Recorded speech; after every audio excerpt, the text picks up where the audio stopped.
Assalamualaikum warahmatullahi wabarakatuh. Perkenalkan, nama saya Dian Fitriani dengan NPM 2417051023. Pada video kali ini, saya akan menjelaskan materi mengenai perangkat input dan output. Perangkat input adalah perangkat yang berfungsi untuk memasukkan data atau perintah dari luar sistem ke dalam suatu memori dan prosesor untuk diolah guna menghasilkan informasi yang diperlukan. Beberapa contoh perangkat input yang umum digunakan antara lain, yang pertama ada keyboard. Keyboard merupakan sebuah papan yang terdiri dari tombol-tombol untuk mengetikkan kalimat dan simbol-simbol khusus lainnya pada komputer. Yang kedua ada mouse.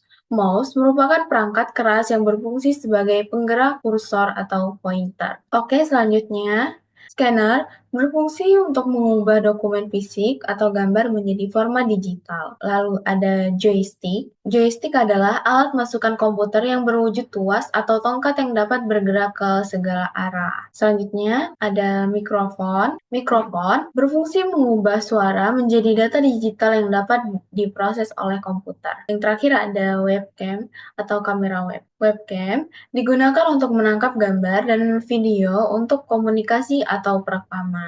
Selanjutnya ada perangkat output. Perangkat output adalah peralatan yang digunakan untuk melihat atau memperoleh hasil pengolahan data atau perintah yang telah dilakukan oleh komputer. Beberapa contoh perangkat input yang umum digunakan antara lain, monitor adalah peralatan yang memungkinkan komputer untuk menampilkan informasi balik ke pengguna atau user dalam bentuk teks maupun grafik. Oke, selanjutnya ada printer berfungsi mencetak dokumen atau gambar dari komputer ke media fisik seperti kertas. Selanjutnya ada speaker.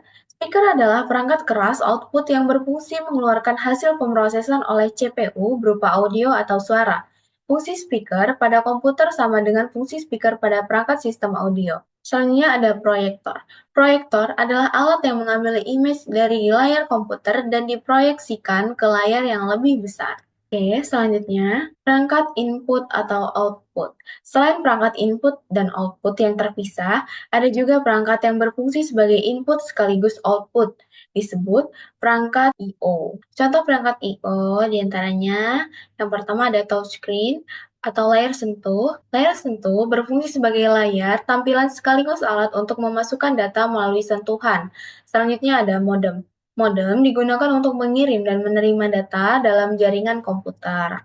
Oke, lanjut. Ada flash disk atau USB drive digunakan untuk menyimpan dan mentransfer data dari satu perangkat ke perangkat lain. Terakhir ada hard drive eksternal, berfungsi untuk menyimpan data serta memungkinkan transfer data antara perangkat yang berbeda. Oke, kesimpulannya dari pembahasan yang saya sampaikan yaitu perangkat input dan output merupakan bagian integral dalam penggunaan komputer dan perangkat digital. Tanpa perangkat input, komputer tidak dapat menerima data, dan tanpa perangkat output, komputer tidak dapat menampilkan hasil pemrosesan data. Oleh karena itu, pemahaman mengenai perangkat input dan output sangat penting dalam dunia teknologi, informasi, dan komunikasi. Yang dapat saya sampaikan, lebih kurangnya saya mohon maaf. Saya akhiri. Wassalamualaikum warahmatullahi wabarakatuh.